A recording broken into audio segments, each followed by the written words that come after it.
Hello दोस्तों, बेलिज्म academy YouTube channel में आपका फिर से बहुत बहुत स्वागत है। दोस्तों, आज के इस वीडियो में हम पर्यावरण के मोस्ट इंपॉर्टेंट क्वेश्चंस को सॉल्व करने वाले हैं, जो कि आपके यूपी टेट साथ ही साथ आपके सुपर टेट के लिए मोस्ट इंपॉर्टेंट है। दोस्तों, इस वीडियो में मैंने सारे क्वेश्चन सेलेक्टेड लिए हैं जो कि आपके सिलेबस पर बेस्ड होंगे, साथ ही साथ आपके प्रीवियस ईयर क्वेश्चन पर बेस्ड होंगे। तो वीडियो को ध्यान से देखिएगा और वीडियो के लास्ट में मुझे जरूर बताइएगा कि आज के इस वीडियो में आपके कितने क्वेश्चन सही हुए। तो बिना देरी करते हुए चलिए शुरू करते हैं सबसे पहले क्वेश्चन से। सबसे पहला क्वेश्चन है, लिखित संविधान का प्रावधान किस देश से लिया गया है? ऑप्शन आपके सामने है, अमेरिका, ऑप्शन बी रूस, ऑप्शन सी ब्रिटेन या फिर ऑप्शन डी आयरलैंड। इसका सही आंसर हो जाएगा ऑप्शन ए, अमेरिका। दोस्तों, याद रखिएगा कि जो लिखित संविधान का प्रावधान भारत में लिया गया है, इसे अमेरिका से लिया गया है। अगर आपसे पूछा जाता है कि पहला लिखित संविधान किस देश का है, तो याद रखिएगा अमेरिका का है। और अगर आपसे पूछा जाता है कि किस देश का अलिखित संविधान है, तो याद रखिएगा कि ब्रिटेन का अलिखित संविधान है। याद रखिएगा कि रूस से मूल कर्तव्यों को भारतीय संविधान में लिया गया है और नीति निषेध तत्वों को लिया गया है आयरलैंड से। अगला क्वेश्चन, वह क्या है जिसे नेपाल में सागरमाथा और तिब्बत में चोमोलुंगमा कहा जाता है? ऑप्शन आपके सामने है, Nanda Devi, option B mount Everest, option C Nanga Parbat या फिर ऑप्शन डी K2। इसका सही आंसर हो जाएगा ऑप्शन बी, माउंट एवरेस्ट। दोस्तों, याद रखिएगा कि माउंट एवरेस्ट को नेपाल में सागरमाथा और तिब्बत में चोमोलुंगमा कहा जाता है। यानी कि यहाँ पर आपके 3 क्वेश्चन तैयार हो जाते हैं। सबसे पहला तो यही क्वेश्चन तैयार हो जाता है। दूसरा क्वेश्चन कि नेपाल में माउंट एवरेस्ट को क्या कहा जाता है, तो सागरमाथा कहा जाता है। और अगर आपसे पूछा जाता है कि तिब्बत में माउंट एवरेस्ट को क्या कहा जाता है, तो चोमोलुंगमा कहा जाता है। अगला क्वेश्चन, भारतीय रुपये का डिजाइन तैयार करने का श्रेय किसको जाता है? ऑप्शन आपके सामने Sunil, option B Uday Kumar, option C Shahrukh ईरानी या फिर ऑप्शन डी नेल्सन मंडेला। इसका सही आंसर हो जाएगा ऑप्शन बी, उदय कुमार। दोस्तों, आपने भारतीय रुपये का प्रतीक देखा होगा, कुछ इस तरीके से है।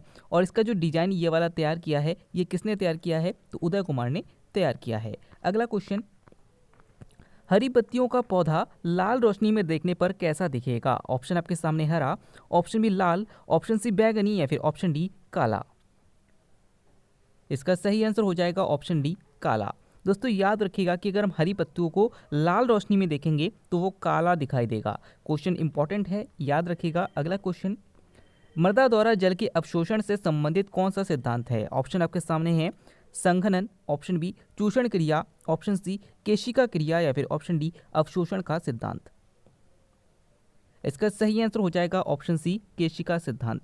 आपसे यहाँ पर यह पूछा गया है कि जो मृदा होती है, यानी कि जो मिट्टी होती है, उसमें जल को जो अवशोषित किया जाता है, यानी कि उसको जो एब्जॉर्ब किया जाता है, वो किस सिद्धांत से संबंधित है। तो याद रखिएगा कि मान लीजिए कोई भी एक मिट्टी का टुकड़ा है और अगर वो सूखा हुआ है तो उसमें कुछ नलिकाएं होती है, कुछ केशिकाएं होती है, और इन्हीं केशिकाओं के द्वारा उस जल को अवशोषित किया जाता है, यानी कि एब्जॉर्ब किया जाता है। यानी कि ये केशिका क्रिया द्वारा संबंधित है। अगला क्वेश्चन, जीवाणुओं पर संक्रमण करने वाले विषाणुओं को क्या कहते हैं? ऑप्शन आपके सामने हैं, आधारक पिंड, ऑप्शन बी जीवाणुभोजी, ऑप्शन सी क्षीरक रागी या फिर ऑप्शन डी विषाणुभोजी। इसका सही आंसर हो जाएगा ऑप्शन बी, जीवाणुभोजी। दोस्तों, याद रखिएगा कि ऐसे वायरस यानी कि ऐसे विषाणु जो जीवाणुओं को यानी कि बैक्टीरियाज को खाते हैं, उन्हीं को संक्रमित करते हैं, उन्हें हम जीवाणुभोजी यानी कि बैक्टीरियोफेज कहते हैं। अगला क्वेश्चन, कृष्ण नाट्यम किस राज्य का प्रसिद्ध नृत्य है? ऑप्शन आपके सामने है, Kerala, option B Assam, option C Tamil Nadu या फिर ऑप्शन डी गुजरात। इसका सही आंसर हो जाएगा ऑप्शन ए, केरल। दोस्तों, याद रखिएगा कि कृष्ण नाट्यम जो है वो केरल का प्रसिद्ध नृत्य है और भरतनाट्यम तमिलनाडु का प्रसिद्ध नृत्य है। असम का व्यू है और गुजरात का गरबा है। अगला क्वेश्चन, हमारा दंत वल्क किसका बना होता है? ऑप्शन आपके सामने है, calcium phosphate, option B calcium sulphate, option C calcium carbonate या फिर ऑप्शन डी कैल्शियम ऑक्साइड।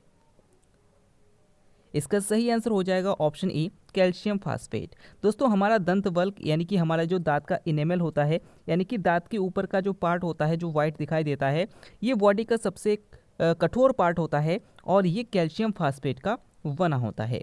अगला क्वेश्चन, कौन सा अम्ल प्रोटीन अणु का निर्माण खंडक है? ऑप्शन आपके सामने है, अमीनो अम्ल, ऑप्शन बी फॉर्मिक अम्ल, ऑप्शन सी वसा अम्ल या फिर ऑप्शन डी लैक्टिक अम्ल। इसका सही आंसर हो जाएगा ऑप्शन ए अमीनो अम्ल। दोस्तों याद रखिएगा कि प्रोटीन अमीनो अम्ल के बहुलक होते हैं। तो अगर आपको पता होगा कि 2019 में ये क्वेश्चन पूछा गया था और थोड़ा घुमाकर पूछा गया था, मगर ये क्वेश्चन इंपॉर्टेंट है, बार बार पूछा जाता है, याद रखिएगा। अगला क्वेश्चन, पोलियो के उन्मूलन के लिए भारत सरकार द्वारा की गई पहल कौन सी है? ऑप्शन आपके सामने है, पोलियो उन्मूलन Bharat, option B pulse polio उन्मूलन प्रतिरक्षण कार्यक्रम, ऑप्शन सी पोलियो प्रतिरक्षण कार्यक्रम, या फिर ऑप्शन डी पोलियो टीकाकरण कार्यक्रम।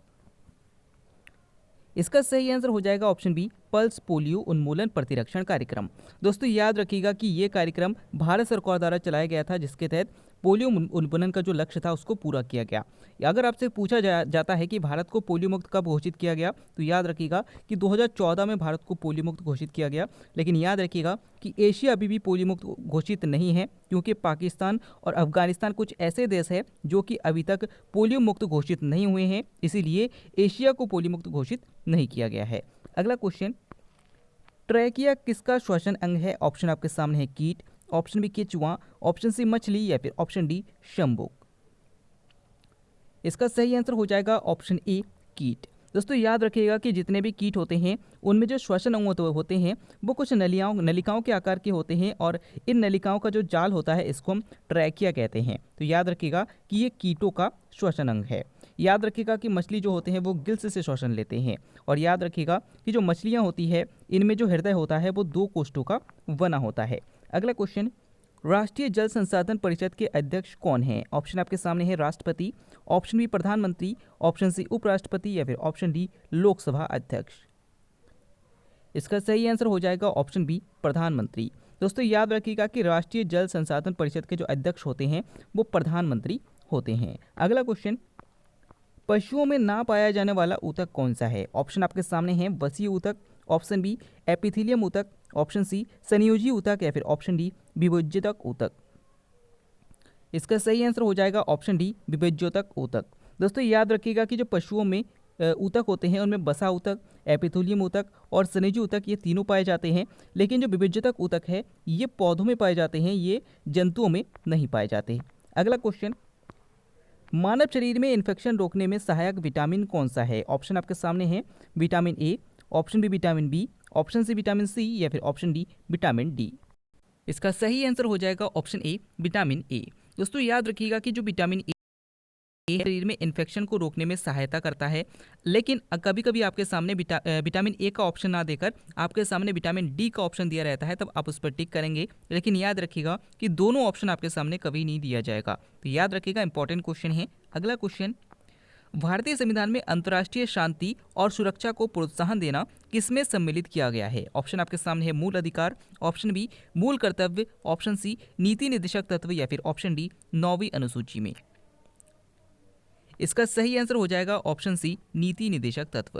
दोस्तों याद रखिएगा कि ये क्वेश्चन मोस्ट इंपॉर्टेंट है, कई बार घुमा घुमा कर पूछा जाता है। तो अगर आपसे पूछा जाता है कि अंतर्राष्ट्रीय शांति और सुरक्षा को प्रोत्साहन देना किसमें सम्मिलित है, तो नीति निर्देशक तत्व हैं। और अगर आपसे पूछा जाता है कि किस अनुच्छेद में है, तो याद रखिएगा अनुच्छेद 51 में है। इंपॉर्टेंट क्वेश्चन है, याद रखिएगा। अगला क्वेश्चन, ज्वालामुखी से निकलने वाले धुएं में जो गैस प्रचुर मात्रा में होती है वह कौन सी है? ऑप्शन आपके सामने है, जलवाष्प, option B helium, option C sulphur dioxide, या फिर ऑप्शन डी कार्बन डाइऑक्साइड। इसका सही आंसर हो जाएगा ऑप्शन सी सल्फर डाइऑक्साइड। दोस्तों याद रखिएगा कि ज्वालामुखी से जो धुआं निकलता है उनमें सल्फर डाइऑक्साइड गैस की मात्रा सबसे अधिक होती है। और अगर आपसे पूछा जाता है कि जो उद्योग में चिमनियाँ होती है उनमें जो धुआं निकलता है उनमें कौन सी गैस सबसे अधिक होती है, तब भी आपका आंसर हो जाएगा सल्फर डाइऑक्साइड। अगला क्वेश्चन, जब सूर्य और चंद्रमा का खिंचाव पृथ्वी पर एक दिशीय हो तो सागर में उत्पन्न होने वाला ज्वार भाटा होता है, आपको बताना है कि किस प्रकार का होता है। ऑप्शन आपके सामने है, केवल ज्वार, ऑप्शन बी बृहद ज्वार भाटा, ऑप्शन सी लघु ज्वार भाटा, या फिर ऑप्शन डी भाटा। इसका सही आंसर हो जाएगा ऑप्शन बी बृहद ज्वार भाटा। दोस्तों याद रखिएगा कि जब सूर्य, पृथ्वी और चंद्रमा एक सीध में होते हैं तो इनके आकर्षण गतियों के कारण क्या होता है कि जो समुद्र का जल है वो ऊपर उठता है, नीचे गिरता है, इसे ही हम ज्वार भाटा कहते हैं। तो जब ये तीनों एक सीध में होते हैं तो इस घटना को बृहद ज्वार भाटा कहते हैं। और जब तीनों समकोण में होते हैं, यानी कि कुछ इस तरीके से, अगर मैं दिखाना चाहूँ तो कुछ इस तरीके से कि सूर्य, चंद्रमा और पृथ्वी कुछ समकोण होते हैं इस तरीके से, तो इसे कहते हैं हम लघु ज्वार भाटा। तो याद रखिएगा, इंपॉर्टेंट क्वेश्चन है। अगला क्वेश्चन, विश्व हाथी दिवस कब मनाया जाता है? ऑप्शन आपके सामने है 12 जनवरी, ऑप्शन बी 12 अगस्त, ऑप्शन सी 8 मई या फिर ऑप्शन डी 5 दिसंबर। इसका सही आंसर हो जाएगा ऑप्शन बी 12 अगस्त। दोस्तों याद रखिएगा कि 12 अगस्त को विश्व हाथी दिवस भी मनाया जाता है और इसी दिन विश्व युवा दिवस या अंतर्राष्ट्रीय युवा दिवस भी मनाया जाता है। और अगर आपसे पूछा जाता है कि राष्ट्रीय युवा दिवस कब मनाया जाता है तो 12 जनवरी को मनाया जाता है। 8 मई को क्या मनाया जाता है तो याद रखिएगा कि 8 मई को रेड क्रॉस दिवस मनाया जाता है। और अगर आपसे पूछा जाता है कि 5 दिसंबर को क्या मनाते हैं तो याद रखिएगा कि 5 दिसंबर को विश्व मृदा दिवस मनाया जाता है। अगला क्वेश्चन, भारत का राष्ट्रीय पंचांग कौन सा है? ऑप्शन आपके सामने है विक्रम संवत, ऑप्शन बी शक संवत, ऑप्शन सी लोधी संवत या फिर ऑप्शन डी माल संवत। इसका सही आंसर हो जाएगा ऑप्शन बी शक संवत। दोस्तों याद रखिएगा कि भारत का राष्ट्रीय पंचांग शक संवत है। और अगर आपसे पूछा जाता है कि इसे किसने स्टार्ट किया था तो याद रखिएगा कि कनिष्क ने स्टार्ट किया था। और कब इसको स्टार्ट किया था तो याद रखिएगा कि 78 ईस्वी में इसको स्टार्ट किया गया था। अगला क्वेश्चन, डॉक्टर राजेंद्र प्रसाद द्वारा संविधान के स्थायी बैठक की अध्यक्षता कब की गई? ऑप्शन आपके सामने है 26 जनवरी 1950, ऑप्शन बी 15 अगस्त 1945, ऑप्शन सी 24 जनवरी 1950 या फिर ऑप्शन डी 11 दिसंबर 1946। इसका सही आंसर हो जाएगा ऑप्शन डी 11 दिसंबर 1946। दोस्तों याद रखिएगा कि भारतीय संविधान सभा के स्थायी बैठक की अध्यक्षता किसके द्वारा की गई थी तो डॉक्टर राजेंद्र प्रसाद के द्वारा की गई थी। और कब की गई थी तो 11 दिसंबर 1946 को की गई थी। अगर आपसे पूछा जाता है कि भारत के पहली बार राष्ट्रपति डॉक्टर राजेंद्र प्रसाद कब बने तो याद रखिएगा कि 24 जनवरी 1950 को बने थे। अगला क्वेश्चन, भारतीय संविधान में हिंदी को क्या कहा गया है? ऑप्शन आपके सामने है देव भाषा, ऑप्शन बी राजभाषा, ऑप्शन सी राष्ट्रभाषा या फिर ऑप्शन डी देश भाषा। दोस्तों इस क्वेश्चन के आंसर आपको हमें कमेंट की तरह बताना है। आज के इस वीडियो में आपके कितने क्वेश्चन सही हुए, साथ ही साथ आज का वीडियो आपको कैसा लगा कमेंट करके जरूर बताइएगा। हम फिर से लौटेंगे एक नया इंटरेस्टिंग वीडियो लेकर, तब तक के लिए देखते रहिए, सीखते रहिए।